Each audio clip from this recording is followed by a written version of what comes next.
Hello friends केमिति अच्छे आपण मैंने आज मुझे आपको शिखेबी माछ भाजिला बेले जो फुटे से केमिति न फुटब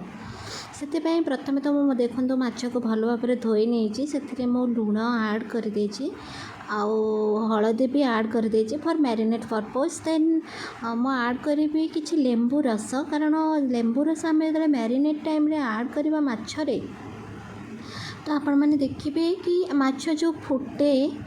माने से आ फुटबनी आपण के थोड़ा ट्राए करके मते कहिबे। तो मु लेंबू को भल भाव आड कर देछि माछ सहित हलदी और लुण भी आड कर देछि। तापर मु गोटे पैन नहीं पैन को मु पूरा भल भाव हीट करिछि हीट कला पर सोरिष तेल किसी आड कर आपण इच्छा नहीं आप जेकोसी तेल आड करेंगे। माछ चर्बी भी पकई तो मतलब माछ चर्बी बहुत भल लगे आपण मानक भल लगे कि नहीं मत जनइबे कमेंट्स रे। तो देखो केते बढ़िया भाव में माछ भाजी हो जाइए आउ माछ फुटी भी ना देखिपे आपण थोड़े ट्राए करके देखो।